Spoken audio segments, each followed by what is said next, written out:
Teman-teman,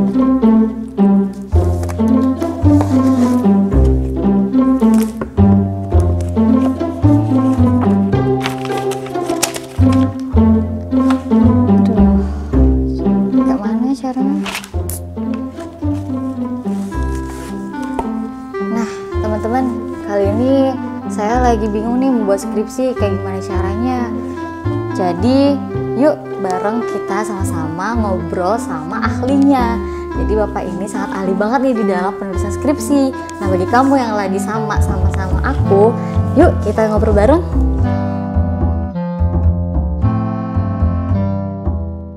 Bismillahirrahmanirrahim. Assalamualaikum warahmatullahi wabarakatuh. Saudara-saudara, adik-adik, mahasiswa, nama saya Arfan Aziz. Sehari-hari bekerja di Fakultas Dakwah sebagai Wakil Dekan 2. Saya akan memberikan tips membuat proposal skripsi yang baik. Jadi dukung terus Lentera Moderasi. Jangan lupa like, komen, dan subscribe. Assalamualaikum warahmatullahi wabarakatuh. Halo semuanya, jadi kita kembali lagi di program DSTB, Dialog Santai Tapi Berisi bersama Neng Aisyah ada. Tapi kali ini juga saya gak sendirian dong, karena ada temen yang bakalan nemenin untuk ngobrol, tapi mengenai tentang hal-hal yang sangat penting dan juga informatif. Nah, jadi sebelum kita ngobrol panjang nih, lebih baik kita kenal dulu, karena tak kenal maka tak sayang. Jadi gitulah istilahnya ya. Nah, jadi kali ini ada Bapak Arfan Aziz, STHI, MSOK, SC, PhD. Selamat sore Pak. Sore. Nah, jadi Bapak ini sekarang menjabat sebagai Wakil Dekan 2 Fakultas Dakwah di UIN STS Jambi. Nah, pengalaman beliau ini ada pengalaman jurnal ilmiah, konferensi internasional, atau pernah bekerja di lembaga penilaian internasional, benar Pak? Ya. Nah, benar. Jadi beliau ini sangat ilmunya sangat paham sekali nih di dunia penulisan jurnal ilmiah. Jadi kali ini kita akan membahas mengenai tentang kiat-kiat membuat proposal skripsi yang benar, yang baik, dan juga memudahkan kita, ya Pak ya. Oke Pak, yang pertama yang akan kita bahas nih, yang mana banyak sekali mahasiswa juga bingung nih, ya kan, bingung untuk memilih. Yang pertama itu mahasiswa adalah bingung untuk mencari ide judul, dari mana ya kira-kira tuh kita bisa dapat judul itu gitu. Oke. Saya kira itu dihadapi semua mahasiswa Iya. Jadi biasanya yang saya amati, mahasiswa itu ketika mau menulis skripsi baru konsultasi mana yang lebih baik, mencari tema dulu atau permasalahan dulu. Sebetulnya kan skripsi itu terkait dengan banyak mata kuliah, metode penelitian, bimbingan skripsi. Di metode penelitian juga saya kira sudah diajarkan oleh dosen bagaimana membuat proposal skripsi. Tapi kita ulang lah apa mata kuliah itu kan secara singkat. Secara singkat. Tidak 2 SKS, tapi 1/4 SKS. Jadi pertama pastikan bahwa kita memilih tema yang berhubungan dengan prodi kita. Kalau Neng prodinya komunikasi penyiaran Islam, maka pastikan bahwa apa yang mau kita tulis itu berkaitan dengan prodi. Okay. Tentu selama belajar kan banyak mata kuliah yang diajarkan. Sosiologi komunikasi, komunikasi antar personal misalnya begitu. Nah, itu berkaitan tidak dengan mata kuliah itu. Nah, kalau sudah itu pasti, baru tentukan tema. Judul itu kan anak dari tema. Jadi sudah tahu tema besarnya apa, kemudian baru tentukan judulnya. Jadi kalau pertanyaannya mana yang lebih dulu, tema atau masalah, tentu tema duluan. Nah, jadi ada 2 hal, pastikan itu berhubungan dengan keilmuan prodi. Yang kedua, pastikan bahwa tema itu memang belum ada yang buat. Nah, ketika belum ada yang buat, tentu kita dipaksa untuk membacakan, mencari-cari, googling, bahwa ini sudah dibuat orang belum. Nah, yang salah kemudian kan apa yang dilakukan mungkin. Karena itu ketemu juga di ujian skripsi kan. Ada temanya sama, tapi tempatnya berbeda, ganti tempat saja. Itu salah itu. Oh, itu salah ya Pak? Iya. Jadi yang betul itu pastikan memang belum ada yang buat itu. Disitulah nilai karya ilmiah kebaruan itu. Kalau bahasa ilmiahnya novelty, atau sesuatu yang baru yang belum dibuat orang. Itu Neng. Jadi lebih baik kita menggunakan tema yang baru juga. Iya, tema yang baru. Nah itu bagaimana tuh Pak, cara kita bisa menemukan itu yang baru? Karena kan sekarang nih gimana ya, susah gitu. Walaupun emang katanya lebih mudah mencari di Google juga banyak gitu kan. Tapi terkadang mahasiswa nih gimana sih biar caranya kita tuh gampang. Oh ternyata ada tema ini yang belum di ini gitu. Iya. Sebetulnya sekarang ini sudah ada kursus-kursus singkat research skill namanya. Jadi keterampilan untuk melakukan penelitian kan. Jadi searching itu sekarang sudah ada repository misalnya kan. Kawan-kawan di prodi lain, di kampus-kampus lain itu membuat tema apa gitu, misalnya. Kalau KPI, Komunikasi Penyiaran Islam, misalnya media baru misalnya begitu. Kemarin kita sebut itu media sosial, sekarang sudah media baru. Siapa saja yang ngomong media baru, si A, si B, si C, dan itu sudah dibuat belum di tempat kita, di Jambi misalnya gitu. Kalau di Jambi ada yang buat itu, sisi mana yang kosong, itu yang akan kita buat. Sisi yang kosong itu maksudnya misalnya media baru si A buat tentang Facebook, mungkin kita buat tentang Instagramnya gitu. Gitu. Oke, jadi intinya yang pertama adalah kita mencari suatu yang beda juga, kemudian gunakan tema itu untuk penelitian kita, gitu kan. Nah, setelah kita udah menemukan tema, tentunya kita bakalan membuat isi proposal skripsi itu kan, Pak. Nah, kira-kira apa aja sih yang ada di dalam isi proposal skripsi itu? Sekurang-kurangnya 3 hal. 1 latar belakang, yang kedua rumusan masalah, yang ketiga kerangka teori kan. Ya, boleh kerangka teori, boleh juga yang lain, misalnya tinjauan pustaka boleh. Tapi sekurang-kurangnya 3 itu. Nah. Boleh kita terus? Boleh terus. Oke, jadi kemudian samalah itu dengan buat melakukan sholat, melakukan puasa, ada rukun puasa, ada rukun sholat. Nah, skripsi juga rukun proposal ada juga. Ada juga ya. Di latar belakang pun ada rukun latar belakang juga. Itu nih.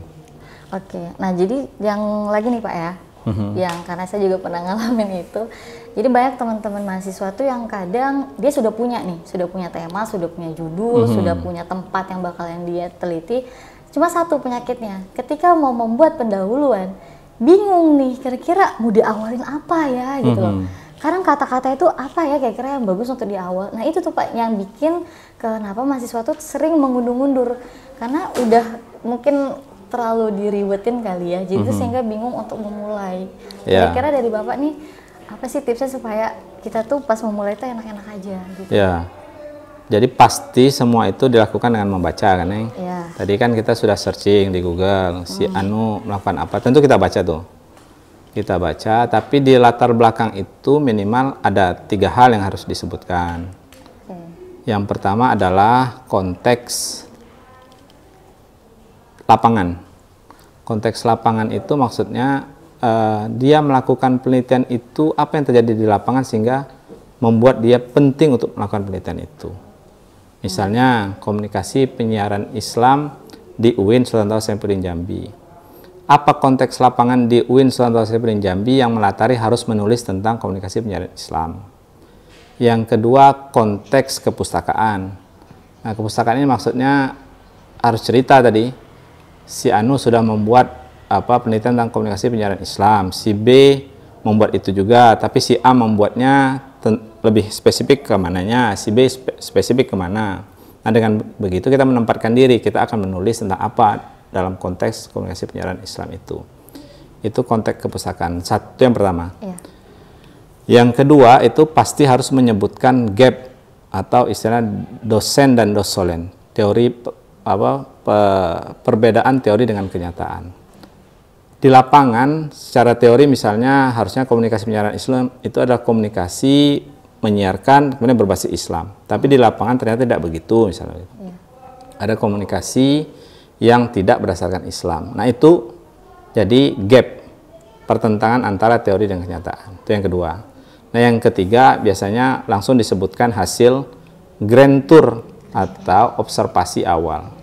Grand tour itu kan letter leg secara bahasanya itu tour berganda, grand tour. Jadi ketika tour atau jalan-jalan itu kita melakukan observasi, mencatat apa yang kita temukan di lapangan, dan itu disebutkan di bagian akhir latar belakang itu. Dan biasanya itu diakhiri dengan kalimat, dengan begitu kemudian penulis memilih judul ini. Itu. Itu ditaruh di bagian paragraf terakhir. Paragraf terakhir latar belakang sebelum masuk ke rumusan masalah. Oke. Dan itu jamak lah dilakukan oleh mahasiswa kan. Karena ya memang contoh juga seperti itu sih Pak ya. Iya. Jadi yang pertama itu adalah konteks lapangannya tadi, kemudian juga diisi pustaka tadi juga. Kemudian juga ya. gap teori dan kenyataan. Yang ketiga adalah menyebut hasil grand tour. Oke.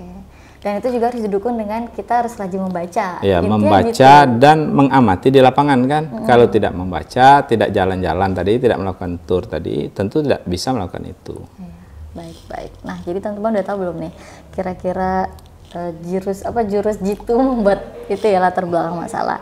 Nah, selanjutnya nih setelah kita udah selesai membuat latar belakang masalah, yang kedua adalah rumusan masalah nih. Rumusan masalah ini sama lah dengan prinsip jurnalistik kan. Kalau di jurnalistik itu ada 5W 1H.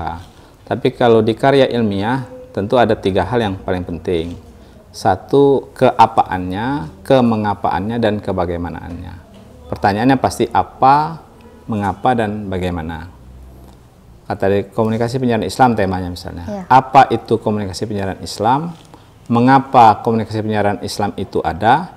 Bagaimana komunikasi penyiaran Islam itu dilakukan? Nah, misalnya temanya itu komunikasi penyiaran Islam. Atau kita tukar misalnya. Misalnya media baru. Apa itu media baru? Mengapa media baru itu muncul? Bagaimana media baru itu wujudnya? Nah, gitu nih. Jadi 3 hal ini yang Tiga hal harus itu ada di rumusan harus masalah. ada. Jadi kalau kemudian ada yang buat faktor-faktor, Nah, iya. itu silahkan aja.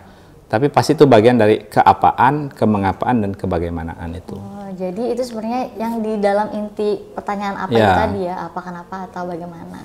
Oke, baik. Jadi sebenarnya kalau misalnya kita pelajari lebih dalam sebenarnya mudah aja ya Pak Mudah. ya. Ya, Nggak kecuali ada itu hal yang sulit. dipersulit ya jadi sulit kan. Benar. Nah, yang ketiga lagi nih Pak, tadi seperti yang Bapak katakan, kerangka teori pasti ada di dalam proposal skripsi. Ya. Nah, bagaimana kita untuk bisa mudah mencari kerangka teori itu? Ya, ketika kita membuat satu tema itu pasti berkaitan dengan teori. Orang sudah membuat teori itu. Tadi temanya komunikasi penyiaran Islam. Komunikasi penyiaran Islam itu sebuah teori. Nah, sekarang dicari siapa yang buat teori itu. Nah, kalau tidak orang, lembaga mana yang buat teori komunikasi penyiaran Islam, misalnya begitu.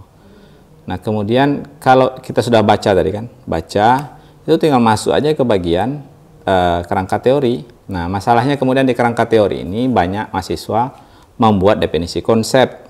Ya. Jadi misalnya komunikasi itu adalah bla bla bla bla, penyiaran itu bla bla bla, Islam itu ini. Padahal bukan begitu kerangka teori kan, namanya kerangka teori. Jadi teori si A dengan teori si B dengan teori si C dirangka dan penulis merangka itu untuk mewujudkan dalam penelitiannya. Nah, yang dilakukan itu definisi konsep yang selama ini ada itu. Nah, sebaiknya memang apapun itu membacalah kuncinya. Kalau tidak baca, tidak ketemu itu. Iya, baik ya. Jadi memang terkadang terjadi miskomunikasi juga antara pengetahuan membuat kerangka teori atau membuat definisi konsep tadi, Pak. Ya. Jadi mungkin sehingga banyak mahasiswa yang salah persepsi gitu maksudnya. Jadi baik sekali teman-teman juga, bahkan saya sendiri membuatnya seperti itu gitu. Ya, baik. Jadi kalau misalnya yang terakhir nih Pak ya, nah teman-teman kita udah tahu ya mengenai tentang tadi penulisan pendahuluan latar belakang masalah kayak gimana, kemudian rumusan masalah, yang ketiga kerangka teori, ya kan. Nah yang terakhir nih Pak, untuk pesan untuk para mahasiswa, untuk para teman-teman yang lagi berjuang di semester akhirnya untuk menyelesaikan skripsi, apa nih dari Bapak? Ya, pertama skripsi itu kan kalau di penelitian itu ada penelitian besar, ada penelitian kecil, ada grand research, ada mini research. Nah, skripsi, tesis, disertasi itu masuk grand research karena dia serius. Serius itu, kerja-kerja serius. Bisa dibilang ukuran serius itu karena ada mata kuliah pendukung dia sampai ke skripsi itu. Tadi saya bilang metode penelitian, bimbingan skripsi, untuk sampai membuat skripsi itu. Kemudian bimbingan lagi konsultasi dengan dosen, seminar proposal, dia menjadi narasumber seminar proposalnya, itu serius. Itu masuk grand research atau research besar. Karena research besar maka harus serius kan. Jadi tidak ada yang sesuatu yang bisa muncul tiba-tiba kebut 1 malam, kebut 2 malam itu tidak mungkin. Jadi ketika belajar metode penelitian ya pertanyakanlah itu, bagaimana membuat proposal penelitian, proposal skripsi yang baik. Dan itu dibuat dari awal. Tinggal merevisi ketika semester 6, semester 7 membuat proposal skripsi itu. Ya, itu ketekunan penting di situ. Yang kedua membaca. Jadi kalau tidak membaca ya susah. Ya, kuncinya cuma 2 itulah, tekun dan membaca. Dan semangat pasti kan, harus semangat.